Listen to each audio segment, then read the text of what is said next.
Hey folks, it's your buddy Mike Messier. Watched the Bray Wyatt documentary. I think it was called Becoming Immortal, Bray Wyatt. And I want to talk about it before I do a podcast sometime soon with my buddy Jimmy Faluca. Jimmy's up in Staten Island. I'm here in Florida. And Jimmy's a big Bray Wyatt aficionado. And I'm looking forward to his thoughts, but I do want to share my thoughts because otherwise I might just forget them. So let's talk about it.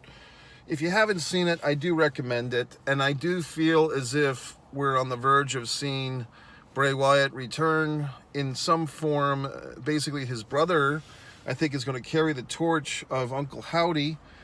Basically, if you watch the entire documentary and you stick around and watch the end credits, you see a lantern kind of glistening, and then you see basically a foreshadowing visage of Uncle Howdy, which was the guy we knew as Bo Dallas. And I think that would be great.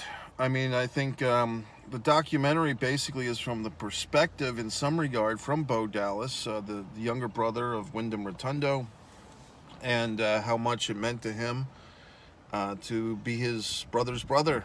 And of course, we know they are the sons of Mike Rotundo, the nephews of Barry Windham, and also Kendall Windham. We forget about Kendall sometimes.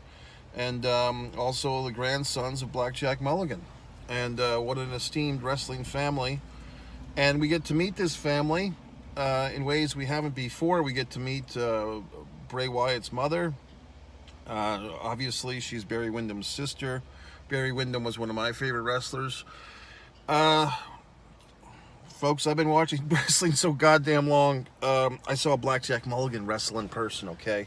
I saw his son wrestle, I saw his son-in-law wrestle, and I've lived through the entire life of Bray Wyatt. And it seems like in this gentleman's 36 years, he did accomplish a lot.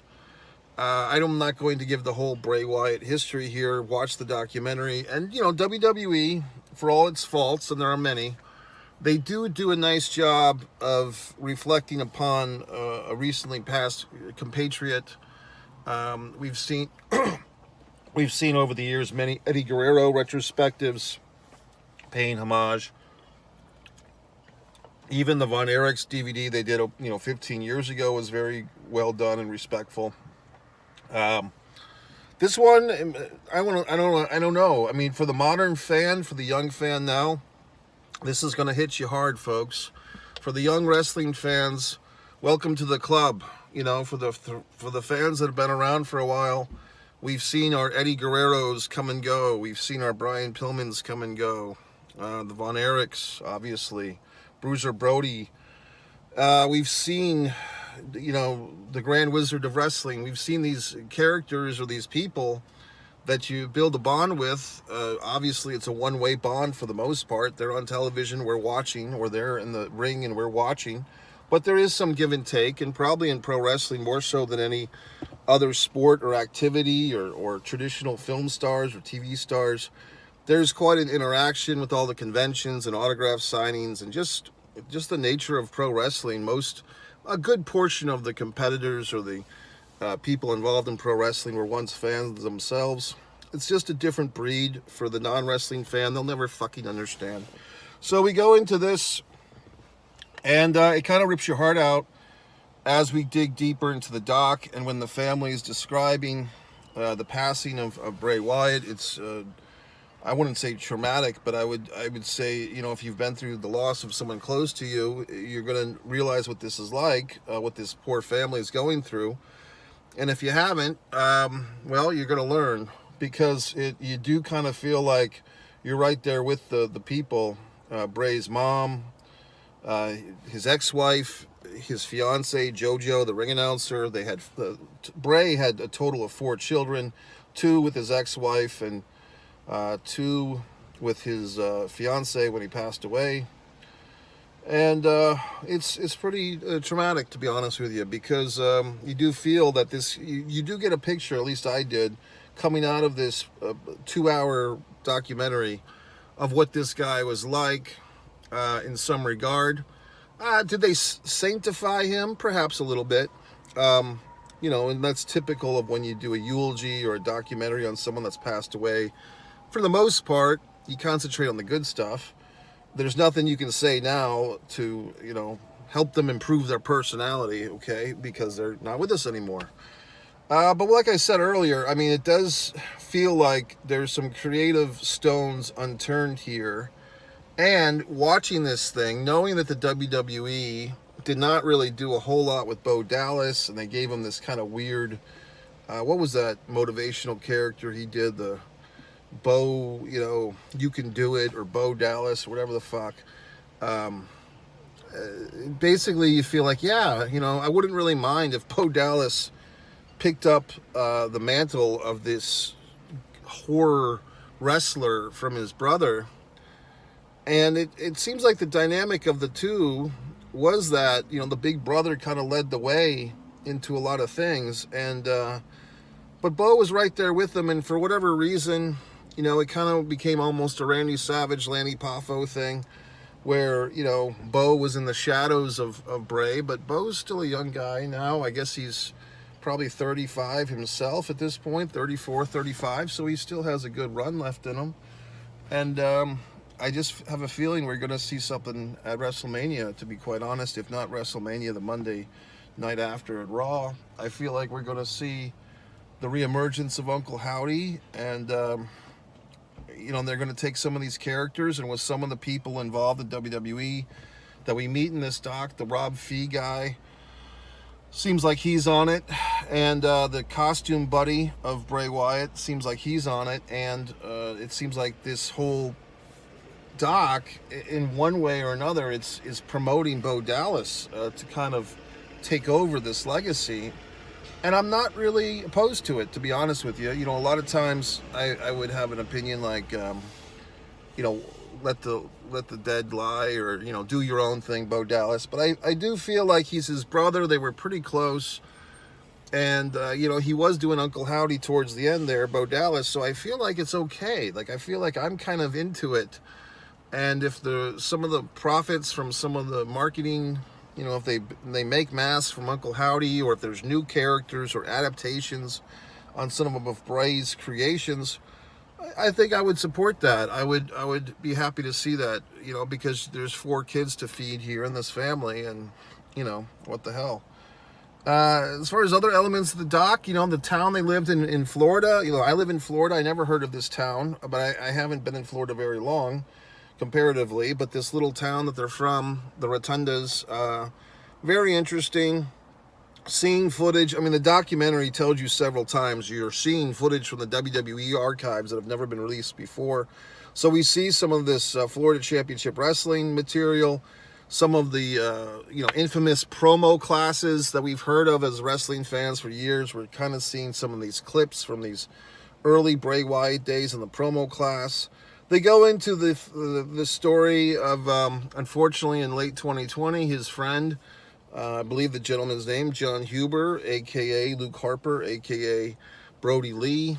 That very, in some regard, reminiscent of when Eddie Guerrero passed away, and then the gentleman formerly known as Chris Benoit had that whole situation. Not to compare these 4 gentlemen, I guess I just did, but just the friendship. It seemed like Bray was never quite the same after the passing of John / Luke, and it's sad, and we get to see the Braun Strowmans, the Eric Rowans.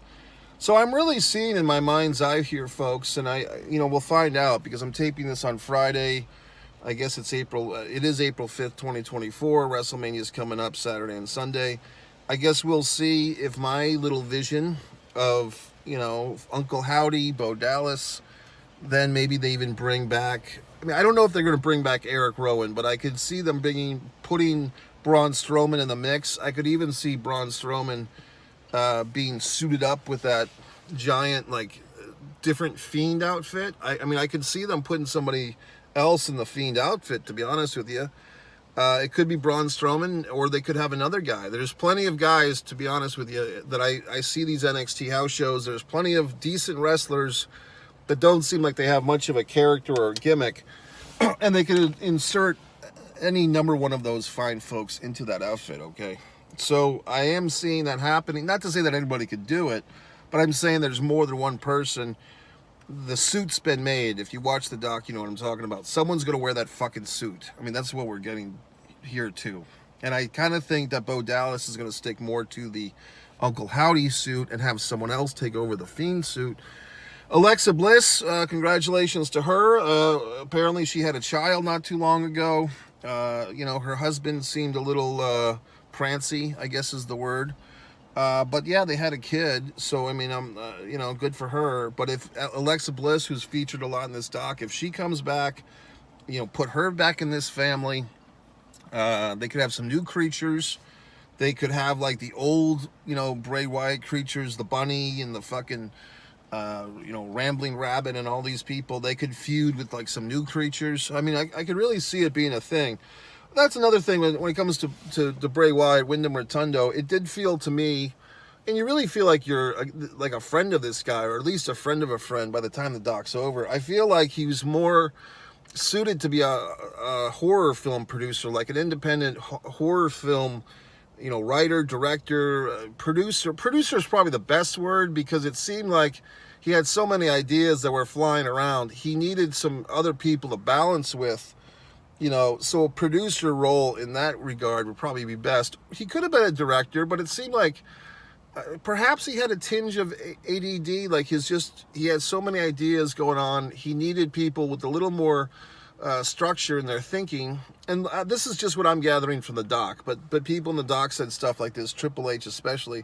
It seems like he needed collaborators that were a little more regimented and a little more pencil on paper, or, you know, he was an idea guy and the ideas were always flowing. And you hear, you know, Bruce Pritchard and Triple H, and they're not complaining so much, but they're kind of alluding that, you know, Bray at times, his imagination was so vast and he was so concentrated on getting things the way that he saw them. It made it difficult for them to work with him sometimes, because in WWE land, as we know, they're so used to this hierarchy of different assholes having rank over the wrestlers, you know. So to me, like I said, and me and Jimmy did a prior conversation on Bray Wyatt that's somewhere on this One Pro Wrestling and Sports Fan channel. I made the point that I thought Bray Wyatt actually accomplished quite a bit in the WWE while he was there. Jimmy was saying that they didn't really realize his potential, but I kind of think of those years that Bray Wyatt was on the main roster of WWE, he probably did more creatively that he wanted to do than anybody else, if you think about it, because a good portion, if not all, but I mean, Bray Wyatt wanted to do the Bray Wyatt character. He wanted to do, you know, this cult leader. And then my personal favorite was the Firefly Funhouse, the parody of the Mr. Rogers. I thought that was his best work. I remember when the first week that thing aired, people online were shitting all over it, and I sat back and I even typed up, "Hey assholes, wait a week or two. I bet this is going to get interesting." And it fucking did. Okay, and then The Fiend, you know, The Fiend was interesting too.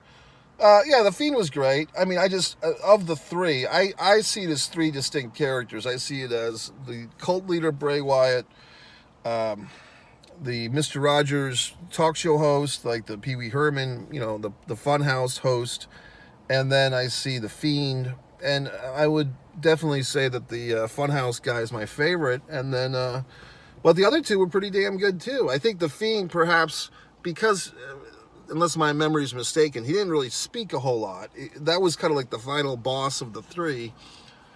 I dug it, but I didn't quite, because like you know, like even the doc says, it's hard for him to actually wrestle. They do get into the stuff where they did Scorched Earth, you know, Randy Orton kind of burns this character alive, stuff like that. I mean, I think as far as modern day, you know, last 3 or 4 WWE years, this is about as close as behind the curtain as we're going to get, folks. And the frustration of a creative guy working within a system, you know, another thing that's interesting to me. Interestingly enough, you know, notorious by his absence, Vincent Kennedy McMahon, he had a puppet named after him. There's no sign of the Vince puppet. There's no sign of Vince. Vince's name is not spoken in this documentary, which I found was interesting. So overall, folks, I did enjoy it. It was 2 hours and 2 minutes long. I started watching it last night at like 3 in the morning, watched the first hour.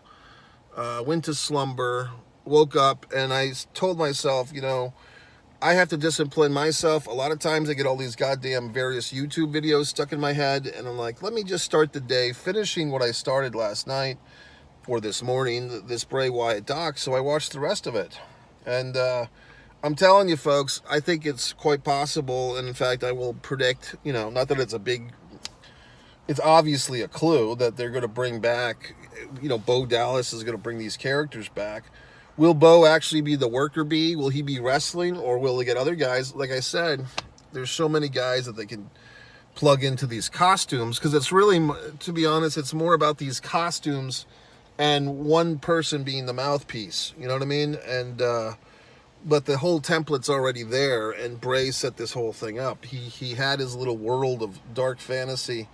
And I think another thing that Triple H said a few times, and he said this before, is, you know, how do you wrangle that type of creativity in the horror realm into pro wrestling? And sometimes it doesn't fit, because a lot of things I bet Bray Wyatt wanted to do would be better suited for a horror film, you know, like an actual script with actors and so forth. But he's taking that realm and he's putting it into wrestling. And yes, it can work, because the fun thing about pro wrestling or WWE or whatever the fuck is that some of these things can work, but some of them don't. And sometimes it is like, okay, we could do 45 minutes of Bray Wyatt, you know, gothic horror, but we have to get a Miz wrestling match in on the same show. So, I mean, they have to balance this stuff. All right, folks, I'm going to get going. It's Friday before WrestleMania. Like I said, me and Jimmy will do a deep dive on this. If you're looking for more, I've gotten some more subscribers recently. I also have other channels. You might be wondering, well, gee whiz, I wish this guy would talk about modern films and cinema. Well, luckily enough, one Mike Messier has Mike's Instant Movie Review. I see pretty much almost everything in the theater. Recently saw the Matrix re-release, saw the Godzilla and Kong thing. All my reviews are kind of similar to this. I sit here and I speak to you. And then if you say, well, gee whiz, Mike, you're such a wonderful critic of other people's bullshit, but do you create any bullshit of your own? Well, actually, I do. You can go over to one artist, Mike Messier, and see my wonderful acrylic art. Better yet, you can go to One Man and a Camera Films, one Man and a Camera Films, and see all my wonderful films that I make, and you can criticize me. So that's it, folks. MikeMessier.com. Thanks for all the newbies and all the oldies, and have a wonderful weekend of WrestleMania fun. Good job, bro.